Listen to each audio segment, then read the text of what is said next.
Hey guys, welcome to banking guide. आप सभी का स्वागत है इंडियन एक्सप्रेस के एडिटोरियल क्लास में। आज बहुत ही ज़बरदस्त एडिटोरियल है इंडियन एक्सप्रेस का। ये हमारे जो कल वुमेन्स डे था उसके ऊपर है, अबाउट इक्वालिटी के ऊपर है। ठीक है, जो क्या है तो इसके बारे में हम लोग पूरे अच्छे से पढ़ेंगे। बहुत ही ज़बरदस्त एडिटोरियल है, पूरा वीडियो देखना। और दूसरी बात, वीडियो के लास्ट में हम लोग कुछ डिस्क्रिप्टिव के बारे में बताएंगे, जो कैसे करना है डिस्क्रिप्टिव को। ये बहुत ही इम्पोर्टेंट टॉपिक है जिस पे आप डिस्क्रिप्टिव कवर कर सकते हो। चलो तो इसको देखते हैं और लास्ट में फिर डिस्क्रिप्टिव पे चर्चा करेंगे। अबाउट इक्वालिटी, जो इक्वालिटी मतलब बराबर होना, किसी के बराबर हम जो आते हैं। Women's day is a reminder of aspiration of women. जो वुमेन्स डे है वो एक रिमाइंडर है कि वुमेन, जितनी भी महिलाएं हैं, उनका क्या एस्पिरेशन होना चाहिए, क्या एस्पिरेशन है। और रियलिटीज जो अभी वो झेल रही है, they are saddled with an urgent need to close the gap. They are saddled with मतलब कोई डिफिकल्ट सिचुएशन में होना, अनप्लीजेंट होना, और किसी के साथ मतलब गलत होना, अभी उनको बराबरी नहीं मिल पा रहा है। तो दे आर क्या है, सैडल्ड विथ है, वो उस कंडीशन में नहीं है, अच्छे कंडीशन में नहीं है। ठीक है, अनप्लीजेंट कंडीशन में होना सैडल्ड विथ होता है। ये आपका फ्रेजल वर्ब है। आपको फ्रेजल वर्ब, हर एक फ्रेजल वर्ब और वर्ड मीनिंग याद करना होगा। ये देखो, फ्रेजल वर्ब बहुत ही इंपॉर्टेंट रोल निभाता है और आज बहुत फ्रेजल वर्ब आने वाले हैं। And urgent need to close that gap, और हमें जरूरत है कि उस गैप को हम क्लोज करें, खत्म करें। All days must belong to women. सभी दिन, एक नहीं सभी दिन, साल के सभी दिन क्या होना चाहिए, एक महिला को बिलोंग करने चाहिए। Not just one day in a calendar year. पूरे एक कैलेंडर ईयर में सिर्फ एक दिन महिलाओं के लिए नहीं होना चाहिए, पूरा साल उनके लिए होना चाहिए, ऐसा कहना है एडिटोरियल में। There is a little in that aspiration to quarrel with. ठीक है, देयर इज लिटिल, ऐसा कुछ ही है, इन दैट एस्पिरेशन, ये जो हमारा एस्पिरेशन है कि बहुत होना चाहिए वो, लेकिन एस्पिरेशन टू क्वेरल विथ ऐसा बहुत कम है इसमें। आप क्वेरल विथ का मीनिंग होता है, फिर से ये फ्रेजल वर्ब है, कि कोई चीज को आप एक्सेप्ट नहीं करते हो कि ये सही है। यहाँ कहा जा रहा है कि पूरा साल होना चाहिए महिलाओं के लिए, ऐसा हमारा एस्पिरेशन है, लेकिन इसको हम एक्सेप्ट नहीं कर रहे हैं। ठीक है, क्वेरल विथ का कोई भी फैक्ट को हम एक्सेप्ट नहीं करते हैं, उसको बोलते हैं क्वेरल विथ। ये सच्चाई नहीं है, but it is not an argument against marking and celebrating international women day. ये जो है बताया जा रहा है कि सभी डे महिलाओं के लिए होना चाहिए, लेकिन ये सही नहीं है अभी भी। ये कोई आर्गुमेंट नहीं है उसके खिलाफ। किसको, जो हम इंटरनेशनल वुमेन डे जो बनाते हैं, मार्क करते हैं, सेलिब्रेट करते हैं, उसके खिलाफ कोई आर्गुमेंट नहीं है, बस एक सपोर्टिंग स्टेटमेंट है। True like all remembrance, true like all remembrance, जितने भी यादें हैं, रिमेम्बरेंस मतलब कोई चीज की यादें होना, कोई अगर किसी का निधन हो जाता है उसको याद करना, या किसी को रिस्पेक्ट दिखाना, तो उसको रिमेम्बरेंस बोलते हैं। ट्रू लाइक ऑल रिमेम्बरेंस, जितने भी जैसे भी और डेज मनाते हैं उसी तरह ये भी डेज है। It is prone to being turn into an empty token. True like all remembrance, जैसे और डेज मनाते हैं, ठीक है, उसी तरह ये भी है। इट इज प्रोन टू होना मतलब कोई चीज के से बहुत जल्दी इफेक्टेड हो जाना। प्रोन टू मतलब होता है किसी चीज से आप बहुत जल्दी इफेक्टेड होते हो। और देखो, मैंने प्रोन टू ही हाईलाइट किया, सिर्फ प्रोन को नहीं किया। तो इसका सिंटैक्स क्या है, प्रोन टू है। ठीक है, आप वर्ड मीनिंग याद करोगे तो प्रोन नहीं याद करोगे, प्रोन टू याद करोगे। Prone to cold, I am very, एक लाइन याद कर लो, I am very prone to cold, मतलब मैं बहुत ज्यादा जल्दी कोल्ड से इफेक्टेड हो जाता हूँ। बहुत बच्चे होंगे जो उनको सर्दी बहुत जल्दी लगती है, तो वो प्रोन टू कोल्ड है। ठीक है, ऐसे याद करना है। It is prone to being turn into an empty token. ऐसा होना ही है कि इसको टर्न इनटू मतलब किसी चीज को बदल देना, क्या कर देंगे, एम्प्टी टोकन। ये वुमेन्स डे क्या है, बस एक डे मना लेंगे और इससे ज्यादा कुछ होता नहीं है। ठीक है, इनका कहना है। और मेड प्लेटेबल, प्लेटेबल का मीनिंग क्या होता है, प्लेटेबल वर्ड का मीनिंग होता है कोई चीज को एक्सेप्ट करना। मेड और मेड प्लेटेबल, इसको हम एक्सेप्ट करते हैं। पिंक एंड पावरलेस, ऐसे कर लिया कि वुमेन्स डे जो है वो मनाना है, बस पिंक कलर से डिजाइन कर देना, और ये पावरलेस है, इसका कोई मतलब नहीं, ऐसा यहाँ पे। But the day exist as a reminder that gender equality is a work in slow progress. लेकिन अब यहाँ पे राइटर का कहना है कि भैया और डे की तरह इसको भी आप रिमेम्बरेंस में मत बनाइए। यहाँ पे क्या है, ये डे एग्जिस्ट करता है एक रिमाइंडर के तौर पे, आपको एक रिमाइंडर देता है, याद दिलाता है कि जेंडर इक्वलिटी जो है वो एक काम है जो कि स्लो इन प्रोग्रेस है, वर्क इन स्लो प्रोग्रेस है, बहुत धीमे धीमे हो रहा है, इसको आपको तेज करने की जरूरत है। and to recall that the vast majority of women in India, और इस बात को याद रिकॉल करना मतलब किसी चीज को दोहराना, याद करना, है ना, दैट द वास्ट मेजोरिटी, जो बहुत बड़ी संख्या है ऑफ वुमेन इन इंडिया, जो इंडिया की वुमेन है, हुज लेबर, अब देखो हुज किसके लिए है, वुमेन के लिए है, हुज क्यों लगा, यहाँ के वुमेन जो है प्लुरल है इसलिए हुज लगा, ठीक है, whose labour and skills keep institution running from the home that ties them down to the workplace, ठीक है, यहाँ पे कहा जा रहा है जो उनका लेबर है, जो लेबर फोर्स है, एंड स्किल, उनका जो स्किल है, कीप इंस्टीट्यूशन रनिंग, वो बहुत सारे ऐसा इंस्टीट्यूशन है जिसको वो रन करवा रही है, फ्रॉम द होम, घर से, that ties them down, ties down, किसी चीज को टाइज डाउन करना, टाइज समबडी डाउन, ये भी एक फ्रेजल वर्ब है, आपको देखना है आज कितने फ्रेजल वर्ब आते हैं। टाइज समबडी डाउन मतलब होता है किसी को लिमिट में कर देना, उसके फ्रीडम को कम कर देना। From the home that ties them down, home जो घर है, महिलाओं को आप जनरली देख ले होंगे, जो घर एक ऐसी जगह है जो महिलाओं को बहुत हद तक उनके फ्रीडम को कम कर दिया जाता है, ठीक है, ties them down to work place, उनको वर्क प्लेस तक भी लिमिटेड फ्रीडम मिलता है। That seldom lets them rise, जो कि सेल्डम कभी कभार, सेल्डम एडवर्ब है, एडवर्ब ऑफ फ्रीक्वेंसी मतलब कितनी बार कोई चीज हुआ उसको दिखाता है एडवर्ब ऑफ फ्रीक्वेंसी, ठीक है, तो अक्सर क्या होता है, यदा कभी कभी ऐसा होता है उनको राइज करने में रोकता है, let them rise, seldom let them rise मतलब ये कभी कभी ऐसा होता है कि वो निकल पाते हैं, वरना ऐसा नहीं हो पाता है। Experience a world run by men's rule, वो एक्सपीरियंस करती है एक ऐसे वर्ल्ड को जो कि चलाया जाता है किसके द्वारा, मेंस के रूल्स के द्वारा, जो आदमी होते हैं, लोग जो होते हैं उनके द्वारा चलाया जाता है। One that remains one that remains hostile to their independence, वो वन किसके लिए आया, तो मेंस रूल के लिए आया, जो वन यहाँ पे मीनिंग आया जो एक्सपीरियंस, महिलाएं क्या है, एक्सपीरियंस करती है एक ऐसे वर्ल्ड को जिसको मेन के आदमी के रूल के द्वारा चलाया जाता है, वो रूल वन दैट रिमेन्स, जो कि हमेशा है, वो रूल जो है वो हॉस्पिटाइल है, हॉस्टाइल मतलब किसी के विपरीत होना, किसी के अगेंस्ट होना, शत्रुता होना, वो रूल हॉस्टाइल है टू देयर इंडिपेंडेंस, देयर किसके लिए आया है, महिलाओं के लिए। आप लोग खुद ये चीज अपने आसपास में देखे होंगे कि महिलाओं को क्या किया जाता है, उनके पेरेंट्स जो होते हैं उनके रूल्स के हिसाब से चलना पड़ता है, उनके वो लोग क्या होते हैं, हॉस्टाइल होते हैं, उनको ये नहीं करो वो नहीं करो, ऐसा उनके इंडिपेंडेंस पे, उनकी जो आजादी है उन पे रोक लगा हुआ रहता है। एजुकेशन एंड सेल्फ रियलाइजेशन, उनके एजुकेशन पे भी बहुत जगह ऐसा होता है कि लड़कियों को बोला जाता है कि नहीं हो गया, बस तुम पढ़ाई कर लिए, बहुत कर लिए, उनको आगे नहीं बढ़ने दिया जाता है। या सेल्फ रियलाइजेशन, मान लो किसी को जॉब करने की इच्छा है, जो हम मुझे जॉब करना है, सेल्फ डिपेंडेंट बनना है, तो उनको सेल्फ रियलाइजेशन के लिए फ्रीडम नहीं मिल पाता है। The edge of the experience is, जो ये एज है, एज मतलब क्या होता है, तो एज मतलब होता है वो ऐसा एक पॉइंट, ठीक है, जो एक डिफरेंट हो और उसको जल्दी से नोटिस किया जा सके, ठीक है। The edge that experience is made sharper by the burdens of the caste and class and poverty, ठीक है, जो ये उनके ऊपर जो मेंस का रूल लगा हुआ है, उनको दिक्कत होती है इंडिपेंडेंस में, एजुकेशन में, सेल्फ रियलाइजेशन में, उसमें ये एज इसको और दिखाता है, नोटिसेबल बना देता है। Experience made by sharper burden, एक शार्पर बर्डन दिया जाता है किसके द्वारा, तो कास्ट और क्लास एंड पॉवर्टी। एक ये हमारे इंडिया में कास्ट, क्लास और पॉवर्टी को लेके भी बहुत बड़ी बात है, महिलाओं को इससे भी रुकावट आती है। किसी किसी कास्ट में महिलाओं को बाहर नहीं जाना है, किसी कहीं पे पॉवर्टी के कारण उनके पास पैसा नहीं है कि वो बच्चों को पढ़ा सके, लड़कियों को पढ़ा सके, ठीक है, तो ये बहुत बड़ी समस्या है।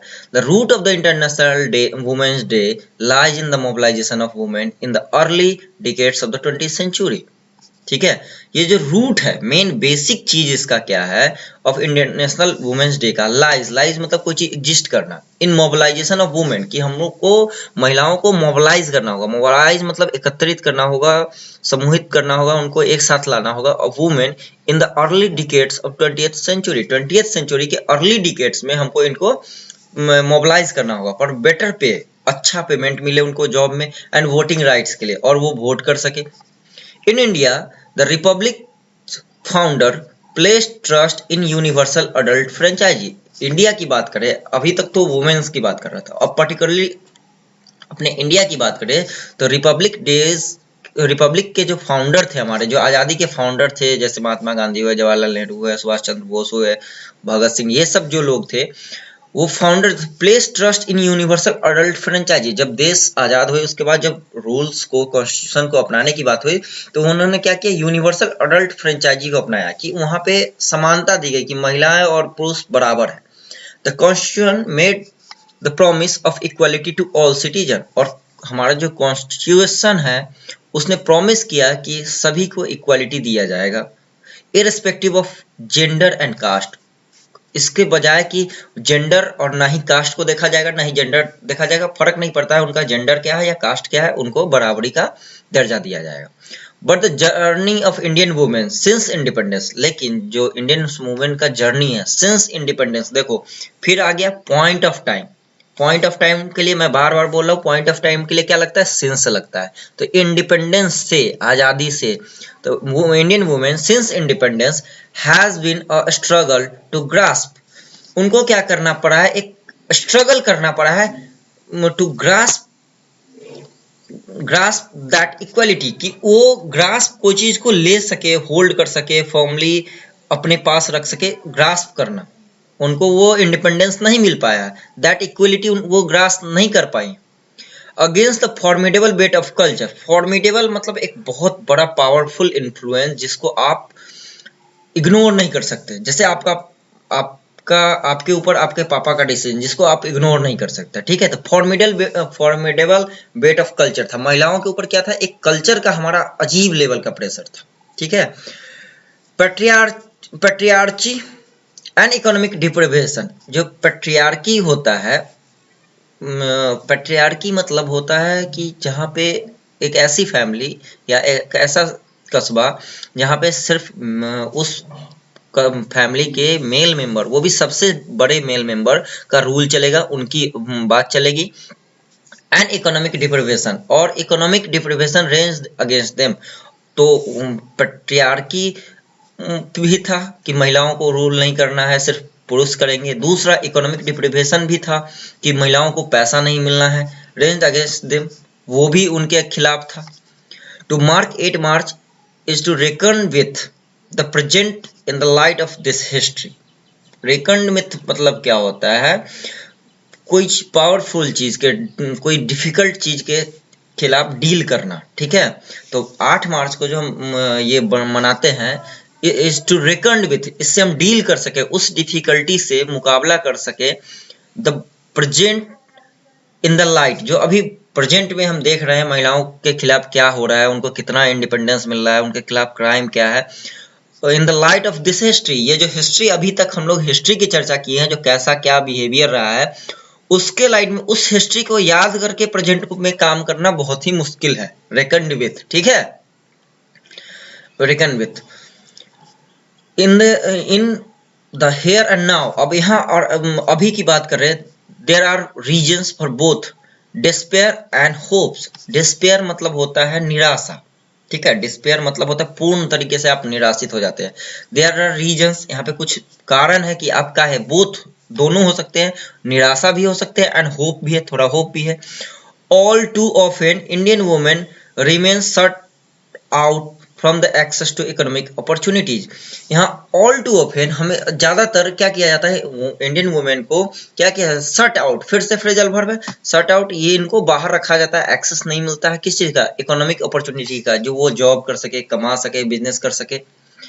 With a female labour participation rate that is one of the lowest in the world. और हमारा क्या है, फीमेल पार्टिसिपेशन रेट क्या है पूरे वर्ल्ड में, one of the lowest in the world, पूरे वर्ल्ड में लोएस्ट में से एक है। दैट इज नॉट जस्ट, अब देखो ये दैट क्यों आया, ये दैट किसके लिए आया, a female labour participation rate, that rate के लिए दैट आया, इसीलिए दैट इज लगा है। इज क्यों लगा है, क्योंकि रेट सिंगुलर है तो इज लगेगा। फिर यहाँ पे दैट इज नॉट जस्ट, ये भी रेट के लिए आया, that is not just a function of lack of education, ये जो हमारा पार्टिसिपेशन रेट कम है वो सिर्फ एक फंक्शन ऐसा नहीं है कि हमारा लैक ऑफ एजुकेशन है, कि एजुकेशन की कमी है, सिर्फ ऐसा बात नहीं है। और इंडेड द पेंडेमिक ब्लोज, और ऐसा नहीं है कि सिर्फ पेंडेमिक आ गया उसके कारण हुआ है, but of the resilience of the, और रिजिलियंस की बात कर रहा है यहाँ पे, but of the resilience of the set of patriarchal values. ये जो हमारे यहाँ ऐसा नहीं है कि ये एजुकेशन के कारण है, पेंडेमिक ब्लो आया उसके कारण है, नहीं, ऐसा है कि हमारे यहाँ रिजिलियंस नहीं है। रिजिलियंस मतलब लोचकता नहीं है। कोई चीज अगर मान लो आप जैसे कि आप प्री में एग्जाम में एक बार फेल कर गए तो बहुत लोग एकदम मोरल अपना डाउन कर लेते हैं, वो बाउंस बैक नहीं कर पाते। तो वही लोचकता क्या होता है कि आप दोबारा से फिर से आ जाओ, तो वही होती है आपकी रिजिलियंस। आप में अगर एग्जाम आपको क्वालिफाई करना है तो आप में रिजिलियंस होनी जरूरी है। Resilience of set of patriarchal values. हमारे यहाँ क्या है, एक सेट पैट्रियार्कल वैल्यू है जो हाँ मेल मेंबर ही ये डिसीजन लेगा, मेल मेंबर ही बाहर जाकर कुछ सामान लाएगा, मेल मेंबर ही बाहर का काम करेगा, महिलाएं नहीं कर सकते। That see women primarily as agent of the family. जो देखता है, जो पैट्रियार्कल वैल्यू है हमारे यहाँ घर पे या हमारे सोसाइटी में, वो क्या करता है, वो वुमेन को एज एजेंट ऑफ फैमिली मानता है, एक मेंबर मानता है, बस इससे ज्यादा कुछ नहीं। According to a recent survey by P research centre, एक सर्वे किया गया है पी रिसर्च सेंटर के द्वारा। For example more than half Indian believe, आधे इंडियन ऐसा मानते हैं that men have a greater right to avail jobs than women, कि पुरुषों के पास अधिक राइट है, अधिक अधिकार है कि वो जॉब कर सके महिलाओं के बजाय, महिलाएं के बजाय। एक हमारे सोसाइटी में ये भी है ना, जो पुरुष अगर जॉब करेगा तो वो घर चलाएगा, महिलाएं जॉब करेगी तो नहीं। ये बहुत ही अजीब अवधारणा है हमारे सोसाइटी की, जो महिलाएं जॉब ना करे, महिलाएं कोई काम ना करे, है ना। तो इसे हमें खुद से अपने लेवल पे हटाने की बहुत बड़ी जरूरत है। सपोर्ट करने, आपकी कोई भी हो, बहन हो या किसी हो, उसको आप सपोर्ट कर सकते हो, ठीक है। Men have a greater right to avail job than women, महिलाओं को से ज्यादा अपॉर्चुनिटी किसको है या राइट किसको है, अधिकार किसको है, तो हम पुरुषों का। Well women continue to remain on the margin of power. ये बहुत ही छोटे लेवल पर, मार्जिन ऑफ पावर मतलब बहुत, अगर 100% है उसमें से 10% पे आ गए हैं। देयर असर्टेशन, ठीक है, देयर असर्टेशन मतलब क्या होता है, असर्टेशन मतलब होता है कि आप कॉन्फिडेंस है आपके ऊपर, और जो इम्पोर्टेंस है आपका, कुछ पावर है आपके अंदर, आप रिस्पेक्ट जो अर्न करते हो, ठीक है, एक रिस्पेक्ट आपको जो मिलना चाहिए। तो यहाँ पे है their assertion in political space is a growing one. उनका जो पावर है, उनका जो इन्फ्लुएंस है, वो पॉलिटिकल स्पेस में अब ग्रो कर रहा है। आप देख सकते हो इंडिया के पॉलिटिक्स में महिलाएं अब पार्टिसिपेट कर रही है। That is reflected in impressive voter turnout, जो कि ये दिख भी रहा है कि वोटर का टर्नआउट फिर से फ्रेजल वर्ब है। टर्नआउट मतलब टर्नआउट और सोन अप, ये दोनों का मीनिंग होता है उपस्थित होना। शो अप और टर्नआउट दोनों का मीनिंग क्या होता है, उपस्थित होना। तो ये दिख रहा है, रिफ्लेक्ट कर रहा है कि इम्प्रेसिव वोटर टर्नआउट आया। Most recently in the just concluded assembly election, जो मोस्ट रिसेंटली अभी असेंबली इलेक्शन हुआ था उसमें भी देखा गया था।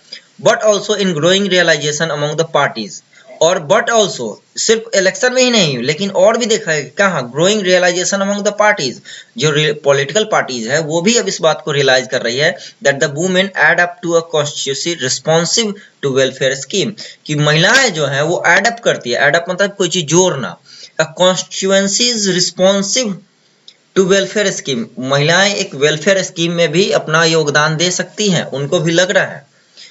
Their silent support has arguably propelled electoral victories, और कहा जाता है कि उनका जो साइलेंट सपोर्ट है, आर्ग्यूबली ऐसा माना जाता है कि प्रोपेल किया जीतने में, विक्ट्री में, इलेक्टोरल विक्ट्री में, ठीक है। यूपी में आप ऐसा देख सकते हो कि बताया गया कि महिलाओं के वोट से, जो पुरुष को न बता के वोट की थी, उनको उनसे ही बीजेपी सत्ता में आई थी, ठीक है।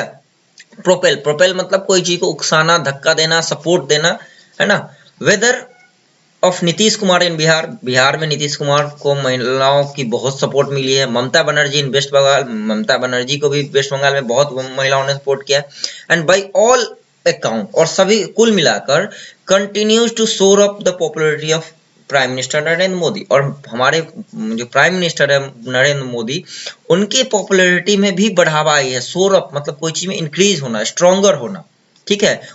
काहे आई है? तो महिलाओं के कारण, महिलाएं इन्हें बहुत सपोर्ट करती है। The political agency was also strikingly visible in the women lead protest. जो ये पॉलिटिकल एजेंसीज है, जितने भी पॉलिटिकल एजेंसी है, पार्टी है, ऑल्सो स्ट्राइकिंगली विजिबल, ये दिख रहा है इनको स्पष्ट रूप से, पूर्ण रूप से दिखना, स्पष्ट रूप से विजुअल हो रहा है in the women lead protest. जो वुमेन लेड प्रोटेस्ट हो रहा है हमारे यहाँ, महिला जिसको लेड कर रही है against the citizenship amendment act, जो CAA आया था, उसके लिए इन towns and cities across the India, पूरे इंडिया में ऐसा हो रहा है। अक्रॉस द इंडिया मतलब पूरे इंडिया में हो रहा है। और in the year long farmer mobilisation against the farm law, और साल तक लंबा चला फार्मर का जो मोबिलाइजेशन, मोबिलाइजेशन मतलब एकत्रित करना, अगेंस्ट द फार्म लॉ के खिलाफ जो फार्मर का मोबिलाइजेशन था, उसमें भी महिलाएं थी। But the increase presence and aspiration of women political worker struggle to find a path, ठीक है। अभी भी क्या है, जो इंक्रीज प्रेजेंस इनका जो है, और महिलाओं का जो एस्पिरेशन है कि हाँ मुझे चाहिए, political workers, women political worker है, अभी भी स्ट्रगल कर रही है कि फाइंड कर सके एक path to representation in the assembly. उनको अभी भी रिप्रेजेंटेशन असेंबली में नहीं मिल पा रहा है। रिप्रेजेंटेशन असेंबली में मिलने का मतलब MLA या MP नहीं सेलेक्ट हो पा रहे हैं उतने नंबर जितने होने चाहिए, एंड द पार्लियामेंट, और in decision making within party, और पार्टी भी, कोई भी पॉलिटिकल पार्टी में डिसीजन मेकिंग बॉडीज में भी महिलाएं बहुत कम है। What remains to be done to put women at the centre of the public and economic life. अब हमें करना क्या चाहिए इसके बारे में बताया गया है। तो बताया जा रहा है कि वुमेन को क्या करना चाहिए, centre of the public and economic life में डालना चाहिए, कि पब्लिक के किसी भी जो आम जनता है उसके सेंटर में डालना चाहिए, पब्लिक एंड इकोनॉमिक लाइफ जो है उसके लिए, जो डिसीजन ले सके। To make it possible for women to work and play with freedom, और ऐसा पॉसिबल हो कि महिलाएं क्या कर सके, काम कर सके, और वो अपना फ्रीडम को एंजॉय कर सके। इक्वालिटी, उनको बराबर की मिलनी चाहिए, डिग्निटी, उनकी इज्जत होना चाहिए, उनके व्यक्तित्व का। Adds up to a substantial challenge, और ये ऐड करेगा एक सब्सटेंशियल चैलेंज, सब्सटेंशियल मतलब बहुत ही अच्छा चैलेंज हमको देगा। A long to do list, एक लंबे समय के लिए क्या करना है, कैसे करना है, इसके बारे में। जाहिर सी बात है, अगर वुमेन वर्कफोर्स एडअप होती है तो देश की इकोनॉमी बहुत ही तेजी से बढ़ेगी, क्योंकि हमारा आधा वर्कफोर्स जो है वो यूज ही नहीं करते हम लोग। Women's day then demands not tokenism, women's day है जो है वो डिमांड नहीं करता कि सिर्फ टोकनिज्म हमको बना के रखिए, कि सिर्फ आप वुमेन्स डे बना लीजिए, but a recommitment to that urgent task, एक रिकमिटमेंट मांगता है कि आप कमिट कीजिए, बात बोलिए, वचन दीजिए कि हाँ आप ये जो अर्जेंट टास्क है इसको पूरा कीजिएगा, ठीक है। ये रहा आज का एडिटोरियल, बहुत ही जबरदस्त एडिटोरियल। आप अगर पूरा क्लास देख रहे हैं अभी तक हो तो अब इसको देखते क्या करना है। वुमेन्स डे के ऊपर आपको खुद से इसको करने के बाद, इस वीडियो को देखने के बाद अच्छे से देख लो, अच्छे से खुद से दोबारा तिबारा पढ़ लो, उसके बाद एक शॉर्ट एटलीस्ट 100 वर्ड में आपको वुमेन्स डे पे लिखना है। अब देखो यहाँ पे कैसे डिस्क्रिप्टिव किया गया है उसके बारे में चर्चा करते हैं। चलो फिर से शुरू से ऊपर आते हैं। यहाँ पे क्या किया गया है, वुमेन्स डे मनाते हैं, पहले ऊपर क्या उनके साथ दिक्कत हो रही है उसके बारे में बताया गया है। मेंस रूल उनको फॉलो करना पड़ता है। उसके बाद ये तो नॉर्मल बात आ गई। फिर इंडिया के ऊपर आया है कि इंडिया में क्या किया गया। इंडिया में पहले दिया गया, लेकिन यहाँ पे भी मुश्किल हुई, उनको उतना फ्रीडम नहीं मिल रहा है, उनको कहाँ रह रहा है तो पैट्रियार्कल सोसाइटी में रहना पड़ रहा है। ये सब बताया गया, उनके डिफिकल्टी को बताया गया। फिर बताया गया कि अब वो ग्रो कर रही हैं, डिफिकल्टी को पहले तो इंट्रो दे दिया गया वुमेन्स डे का, फिर डिफिकल्टी को बताया गया, फिर अब वो जो ग्रो कर रही है, जैसे असर्टेशन पॉलिटिकल पावर में ग्रो कर रही है, उनके बारे में बताया जा रहा है। एग्जाम्पल दिया गया है 2-3 जो, हाँ महिलाओं का इम्पोर्टेंस क्या है नरेंद्र मोदी, ममता बनर्जी और नीतीश कुमार को लेके, ठीक है। उसके बाद आप नीचे आओगे तो धीरे धीरे देखना जो बताया कि स्ट्रगल करते करते क्या उनका शेयर होना चाहिए किसी भी इकोनॉमी में, पॉलिटिक्स में, ये बताया गया। फिर लास्ट में कंक्लूड किया गया है कि आप क्या करने की जरूरत है, ठीक है। यहाँ पे ये बताया गया कि क्या करने की जरूरत है हमें। तो पहले उनके प्रेजेंट कंडीशन को बताया गया, उनके प्रॉब्लम्स को बताया गया, फिर उनका जो अचीवमेंट है उसको बताया गया, फिर लास्ट में अभी हमें क्या करने की जरूरत है ये बताया गया। तो ये 3-4 टॉपिक पे आप खुद से एटलीस्ट 100 वर्ड में डिस्क्रिप्टिव लिख कर देखो, बहुत ही जबरदस्त आपको इसका बेनिफिट मिलेगा। अब मुझे पता है हो सकता है आपको नहीं अच्छा लगे, लिखने में आपको बहुत परेशानी हो, लेकिन पढ़ो, 10 बार पढ़ो इसको, लेकिन थोड़ा जरूर लिखना, इससे आपका इंग्लिश बहुत ही इम्प्रूव होगा। ठीक है, दैट्स ऑल, थैंक यू। अगर वीडियो आज का अच्छा लगा तो अपने दोस्तों के साथ शेयर कीजिएगा, लाइक कर दीजिएगा और सब्सक्राइब कर लीजिएगा।